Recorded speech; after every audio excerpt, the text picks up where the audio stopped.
ये वोट का जो अधिकार है ये बाबा साहब अम्बेडकर ने संविधान में इसलिए दिया है कि आप इस वोट की ताकत से अपने आप को मजबूत करो। जो फैसले आज वोट की ताकत से ताकत में आके भारतीय जनता पार्टी के लोग आपसे खिलाफ ले रहे हैं, उन फैसलों को वोट की ताकत से बदला जा सकता है। ये जुल्म ज्यादती तभी तक चलेगी जब तक हम लापरवाह रहेंगे, और जिस दिन हम जिम्मेदार हो गए, जिस दिन हमने हालातों को समझ के फैसले लेने शुरू किए, मैं आपको लिख के देता हूं कि जुल्म ज्यादती भी रुक जाएगी। आज हम जो नौजवान लोग हैं वो इस देश में रोटी रोजगार की व्यवस्था कर लेंगे, लेकिन आने वाली पीढ़ियों का क्या होगा, कभी हमने इसके बारे में सोचा? ये जो बच्चे इतनी बड़ी संख्या में यहां हैं, क्या वो इस देश में आजादी की जिंदगी जी पाएंगे? क्या उनको पढ़ने के लिए अच्छे तालीम के लिए अच्छे स्कूल, अच्छे कॉलेज और समस्या बीमारी होने पर अच्छे इलाज की व्यवस्था हो पाएगी? क्या उनको मुल्क में करने के लिए कारोबार रोजगार की आजादी रहेगी? क्या स्टेट में सरकारी सिस्टम नौकरियां रहेगी?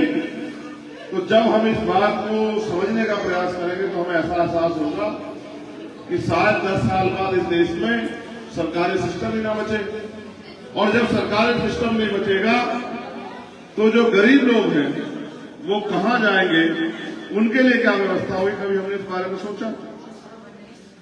मैं तो बहुत जिम्मेदारी से जुल्म के खिलाफ, नाइंसाफ के खिलाफ लड़ता रहता हूं और ये कोशिश करता हूं कि लोगों को जगाता हूं, क्योंकि कोई अकेला आदमी इस लड़ाई को कामयाब नहीं कर सकता। लेकिन अगर हम मिलजुल जाएं और सब लोग मिलकर इस लड़ाई के खिलाफ इनकलाब करें तो शायद ये लड़ाई कामयाब हो सकती है। आज आपने मुझे यहां बुलाया, कई घंटे इंतजार किया। मैं तो आपसे पूछना चाहता हूं कि आप इस मुल्क में उस दिन का इंतजार कर रहे हैं जब हम इस अपने मुल्क में 2 दर्जे के नागरिक बन जाएंगे, जब जो धार्मिक आजादी संविधान ने हमें दी, कारोबार करने की, पढ़ने की, तरक्की करने की आजादी दी, जब वो छिन जाएगी तब क्या उसके बाद हम लोग उस दिन का इंतजार हम लोग कर रहे हैं, या उसके बाद हम लोग लड़ेंगे? आज अपने मुल्क में हम लोग क्या सह रहे हैं, ये आप सबसे छिपा हुआ नहीं। हमारा तो ये प्रयास है कि ये लड़ाई कामयाब हो, लेकिन ये लड़ाई बिना एकजुट हुए कामयाब नहीं हो सकती।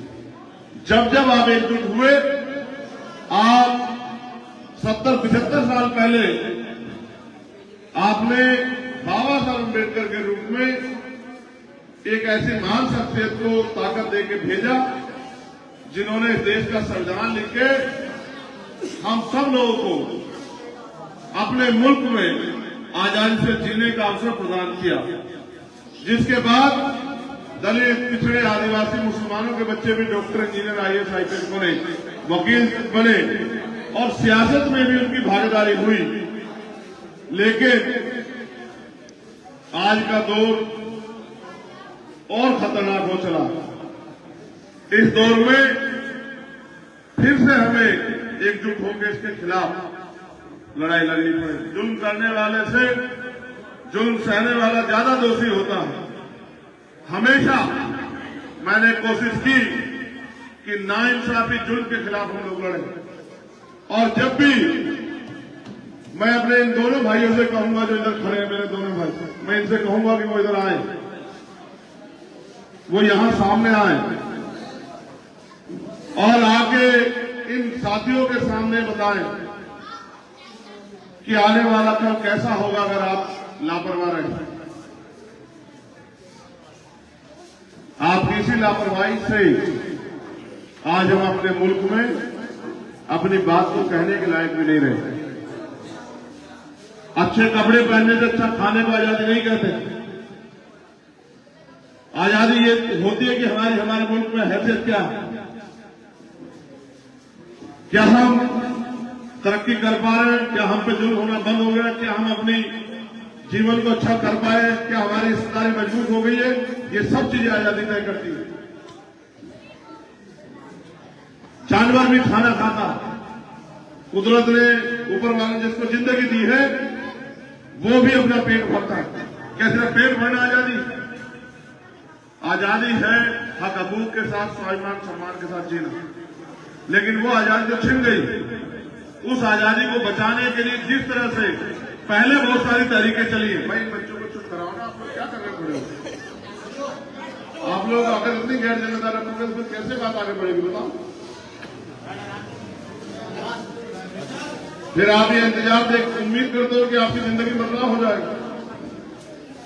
जिन कौमों को बदलाव करना होता है वो कुर्बानी देने का जज्बा पैदा करते हैं, वो संघर्ष का जज्बा पैदा करते हैं।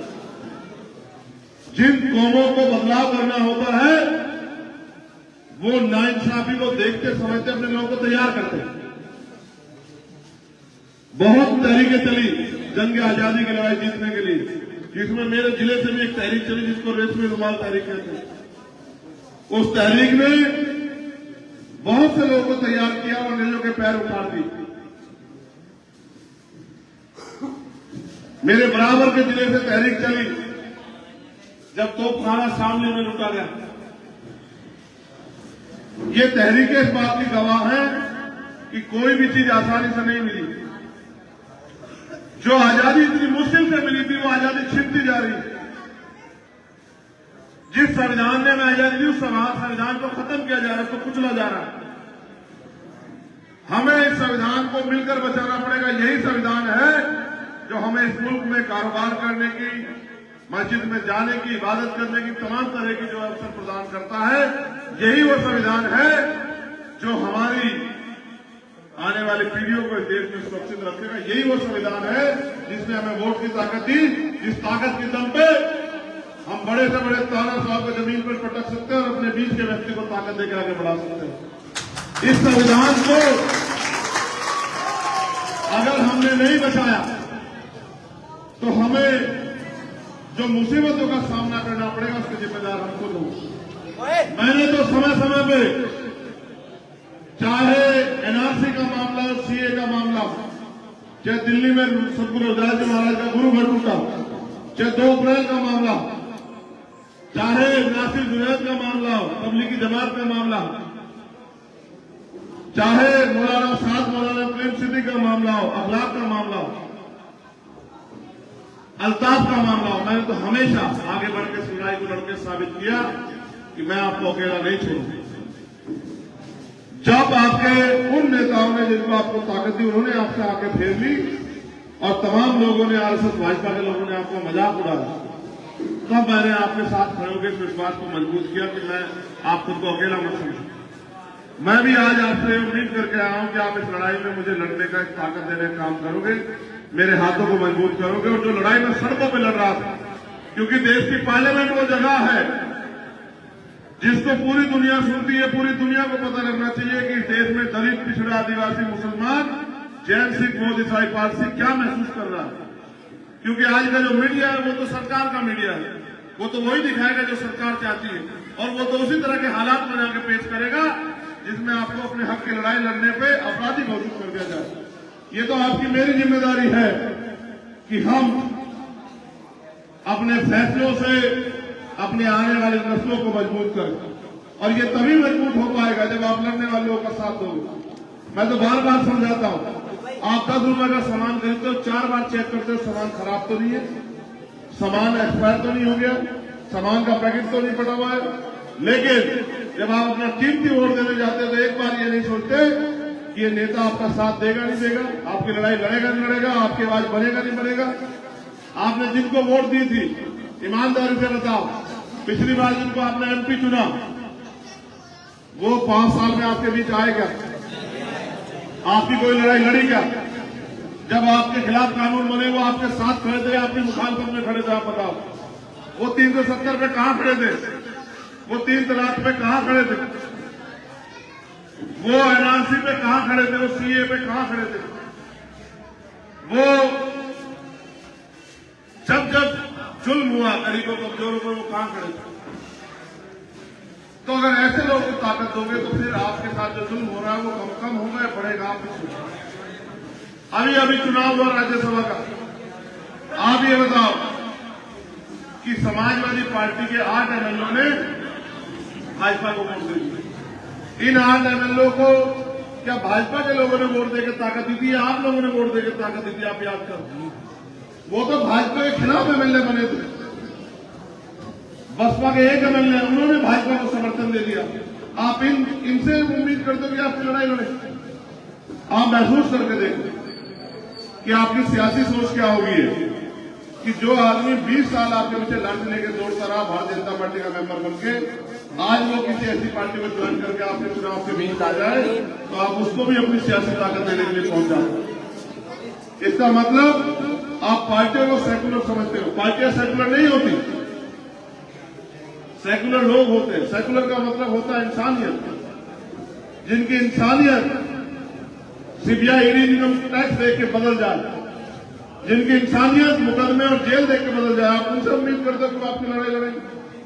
मैं तो आपको कहना चाहता हूं, ये नगीना लोकसभा आपने 3 बार यहां मेंबर ऑफ पार्लियामेंट चुना और हर बार आपने अलग व्यक्ति को मौका दिया, और जिसको आपने ताकत दी उनको तराजू में तोल लो और चंद्रशेखर आजाद को तोल लो। अगर चंद्रशेखर आजाद काम में उनसे 10 कदम आगे ना निकले, आपका पता ना, तीनों को तोल लो, एक को छोड़ो, तीनों को रखो तराजू। मैंने तो ईमानदार से अब तक लड़ाई लड़ी सड़कों पे। अगर आप मौका दोगे तो सदन में जाकर लड़ूंगा और पूरी ताकत से आपकी आवाज बनूंगा। आपके खिलाफ होने वाले हर जुल्म को रोकने के लिए अपने खून का एक कतरा लगा के आपको ताकत देने लगा। ये लोकतंत्र है। पीछे हो जाओ, पीछे हो जाओ भाई, पीछे हो जाओ, पीछे हो जाओ, पीछे हो जाओ। वो लोग भी बैठे हैं, पीछे हो जाओ। मैं आपको दिखाता हूं, देखो एक कुर्सी यहां खाली पड़ी है, लेकिन यहां कितने जिम्मेदार लोग खड़े हैं। मैं आपको सिर्फ यही बता रहा हूं कि अगर हमने कुर्सियों की ताकत समझी होती, हमने लोकतंत्र की ताकत समझी होती और काम करने वालों को मौका दिया तो आज हमारे साथ जुल्म नहीं होता। इसलिए जिन्होंने आपसे वोट लेकर आपसे मुंह फेर दिया, आज इस बार आप भी उनसे दूरी बना के इस बार आप भी अपने मन में तय करो कि हमें लड़ने वाले का साथ देंगे। क्योंकि जब एक लड़ने वाले का आप साथ दोगे तो पूरे मुल्क में जो हजारों लड़ने वाले उनके अंदर हिम्मत पैदा होगी कि जो लड़ने वाले लोग हैं उनकी मदद करने वाले लोग भी हैं, तो हजारों चंद्रशेखर पैदा हो जाएंगे जो दिन रात मेहनत करके आपकी आवाज बनने का काम करेंगे, आपकी लड़ाई लड़ने का काम करेंगे, आपको ताकत देने का काम करेंगे और जालिमों का डटकर मुकाबला करेंगे। और कहीं आप फिर उसी हालात में चले गए कि अजमाए हुए को अजमा लो, तो अजमाए हुए को अजमाओगे तो वही मिलता है जो आपको मिलता रहा। अगर आप उसी में मिलते रहने में और आज के हालातों में खुश है तो फिर कोई मतलब नहीं। परिवर्तन तो वो करेगा जिसको परेशानी है, जो इस हालात से निजात चाहता है, और जो इस हालातों में निजात नहीं चाहता वो परिवर्तन नहीं करेगा। वो तो ऐसे ही जाएगा जैसा चल रहा है। अगर आप चाहते हो कि ये दोहरे हालात बदले तो फिर परिवर्तन के फैसले, और लोकतंत्र में फैसले वोट की ताकत से होते हैं। आप जिसको वोट दोगे ताकत, आप चंद्रशेखर आजाद के साथ खड़े हो जाओगे तो आज जो चंद्रशेखर आजाद सड़कों पर है, कल सदन में जाके आपकी हिम्मत, आपकी आवाज बनने का काम करेगा, इस क्षेत्र के लिए लड़ने का काम करेगा। आप अपने मन से पूछ के बताओ, क्या नगीना को अच्छे हॉस्पिटल, अच्छे कॉलेज, अच्छे विश्वविद्यालय, अच्छे स्कूलों की जरूरत नहीं है? क्या नगीना के लोगों को रोजगार की जरूरत नहीं है? क्या आप नहीं जानते नगीना बिजनौर के लोग पूरे देश में रोजगार के लिए जाते हैं, काम करने के लिए, पेट पालने के लिए? तो यहां पर रोजगार की व्यवस्था सरकार क्यों नहीं करा पाती? क्योंकि आपका जिसको आप नेता चुन के भेजते हो वही तो जाके पार्लियामेंट में कहेगा कि मेरे यहाँ जीवन की व्यवस्था करो, तभी तो सरकार को सोचेगी। वो बोलता नहीं है और आप उसी के सहारे लड़ना चाहते हो, तो मैं क्या कर सकता हूं भाई? आप जो बात आप नहीं कह सकते वो आपके द्वारा चुनाव नुमाइंदे तो वहां जाके कहेगा। आप तो सब लोग पार्लियामेंट में नहीं जा सकते ना। जब तक वो जाके पार्लियामेंट में आपके हक हकूक में बोलेगा नहीं, यहाँ की समस्याओं को रखेगा नहीं, तो सरकार उसके बारे में क्यों सोचे? और जब वो रखेगा तभी तो सरकार को जवाब देना पड़ेगा। आज जिस तरह का जुल्म हो रहा है, जेलों में कौन चढ़ रहा है? बुलडोजर इनकाउंटर किसके लिए तैयार है? किसको रोज जो है अपने मुल्क में सफाई देनी पड़ रही है कि वो अपने मुल्क के प्रति प्यार रखता है, अपने मुल्क की हिफाजत के लिए प्रयास करता है। ये होता है सियासी ताकत के कमजोर होने का। वो भी जो इस देश की मिट्टी को 5 बार सजदा करते हैं, एक दिन में उनको पूछा जाता कि आप इस मिट्टी के प्रति वफादार हो ना हो। ये होता है सियासत में कमजोर होने का परिणाम। और जिनको नेता हम लोगों ने बना के ताकत दी थी, आज आलम भाई कहाँ है? आप बताओ कहाँ है आलम भाई? जिसने इतने दिन तक आपकी हिफाजत के लिए आवाज उठाई, वह जेल में क्यों सड़ रहा है? ये होता आपकी लड़ाई लड़ने का परिणाम। अगर आपको नहीं एहसास तो वो अपनी कीमत, अपनी व्यक्तिगत कीमत नहीं चुका रहे। उन्होंने जो वो यूनिवर्सिटी बनाई थी अपने लिए नहीं बनाई, उसके बच्चे तो पढ़ चुके हैं। वो यूनिवर्सिटी उन्होंने इसलिए बनाई थी गरीबों के बच्चे पढ़ सके। और मैं तो वो मेरे भाई ही पढ़े। उन्होंने मुझसे बताया कि भाई इसमें मैंने जो काम करते हैं हमारे गरीब लोग, रिक्शा चलाते हैं, ऑटो चलाते हैं, मजदूरी करते हैं, उनके बच्चों के लिए मैंने इतनी कम फीस रखी है कि उनका बच्चा भी पढ़ लिख के डॉक्टर, इंजीनियर, IAS, IPS बन सके। आज जो लड़ रहा है, अगर आप उसका साथ नहीं दोगे तो उसको चून सहना पड़ेगा। मैं तो सह के आया हूं, 16 महीने जेल काट के आया, तिहाड़ काटी 2 बार। और जब और नेता तो CBI, इनकम टैक्स से चुप हो जाते हैं। जब मैं उनसे भी क्षमा, फिर मेरे ऊपर गोली चलाई गई। ये तो कुदरत की, मेरे गुरु और संतों महापुरुषों का आशीर्वाद, आप भाइयों का प्यार है, दुआएं हैं मेरी बहनों माओ की कि मैं जिंदा हूं। मैंने कभी सुविधा का रास्ता नहीं चुना। सुविधा का रास्ता चुनता तो आज रात में यहाँ 10 बजे नहीं आपके सामने खड़ा होता। जिन्होंने सुविधा के रास्ते चुने हैं, उन्होंने चुने होंगे मेरा जमीन जिंदा है। मैं तो जब तक खून लड़ता रहूंगा, किसी कमजोर के खिलाफ अगर नाइंसाफी होगी, उसकी आवाज बनने का काम करूंगा, उसकी लड़ाई लड़ने का काम करूंगा, उसके हाथों को मजबूत करने का काम करूंगा, अपनी माँ बहनों के आंसू पूछने का काम करूंगा। मैं तो अपना काम जिम्मेदार से कर रहा हूं, क्योंकि मैं राजनीति को समझता हूं, मैं वोट की ताकत को समझता हूं। और मैं ये भी समझता हूं कि माननीय काशीराम साहब कहते थे कि जिनके पास दल नहीं होता उनके पास बल नहीं होता, जिनके पास बल नहीं होता उनकी समस्याओं का हल नहीं होता, जिनके पास नेता नहीं होता उनका कुछ नहीं होता। आप जब तक मजबूत नेता नहीं बनाओगे, तब तक आपकी बात को जिम्मेदार से कोई नहीं रखेगा। और अगर आप नेता बनाने के लिए अपने अंदर ताकत नहीं, अपना मन पक्का नहीं करोगे, ताकत नहीं पैदा करोगे, तो फिर लड़ेगा कौन? आप मुझे बताओ। इसलिए मैं आपसे अपील करूंगा कि ये चुनाव, जिसको मैंने आपको समझाया कि करो बोलो का चुनाव, ये चुनाव जो चुनाव तय करेगा कि मुल्क के हालात कैसे होंगे, उन समय में आपको लड़ने के लिए मजबूत लोगों की जरूरत होगी, जो इस सरकार से आंख मिला के लड़ सके, जो इस सरकार का सामना कर सके, जिनका जमीन गिरवी न रखा हो, जिनको CBI इनकम टैक्स बढ़ा ना सकती हो, लेकिन उनको ताकत देने का काम भी आप लोग कर सकते। तो मैं आपका सबका शुक्रिया अदा करूंगा जिन लोगों ने इतना अच्छा प्रोग्राम रखवाया। लेकिन मैं आपसे साथ साथ ये अपील करूंगा कि एक बार आप इस लड़ाई को लड़ने का मौका मुझे दें और आप ये देखें कि चंद्रशेखर आजाद क्या कर सकता है। आपने सबको मौका दिया, बहुत बड़े बड़े नेता आपने पैदा किए, नगीना से बिजनौर से। वो नेता जो MP बने, MLA बने, मंत्री बने, मुख्यमंत्री बने, सेंट्रल मिनिस्टर बने, एक आपके बीच का आपका भाई भी इस लड़ाई में मैदान में है। वो धन्ना सेठ नहीं है, वो बहुत बड़ा कारोबारी नहीं है, बहुत बड़ा व्यापारी नहीं है, बहुत बड़े बड़े नामों उसके जुड़ा हुआ नहीं है, मुख्यमंत्री का बेटा नहीं है, मुख्यमंत्री का भतीजा नहीं, लेकिन हाँ वो लड़ने वाला है और मैदान में टिकने वाला है। चंद्रशेखर आजाद ना रुका है, ना झुका है, ना बिका है। भाई चंद्रशेखर आजाद को खरीद सकता है, वो नोट नहीं होना जो चंद्रशेखर आजाद को। इसलिए मैं आपसे अपील करूंगा कि आप इस लड़ाई में हमारा साथ दें और अपने फोन, अपने साथियों को कहने का काम करें कि यार हम इतनी हैसियत में हैं कि हम अपने दम पे हाथ में बना सकते हैं। जब हम इस ताकत में हैं तो चंद्रशेखर आजाद को ताकत क्यों ना दें जो हमारे लिए 24 घंटे 7 दिन का। बहुत बहुत शुक्रिया। जय भीम, जय भारत, जय संविधान। क्या आपको हमारा चुनाव निशान पता है? कितने लोगों को पता है? ईमानदार से हाथ खड़ा करके बताओ। जिनको नहीं पता उनको मैं बता दूंगा। अगर आप मुझे ताकत देना चाहते हैं तो हमारा चुनाव निशान है केतली।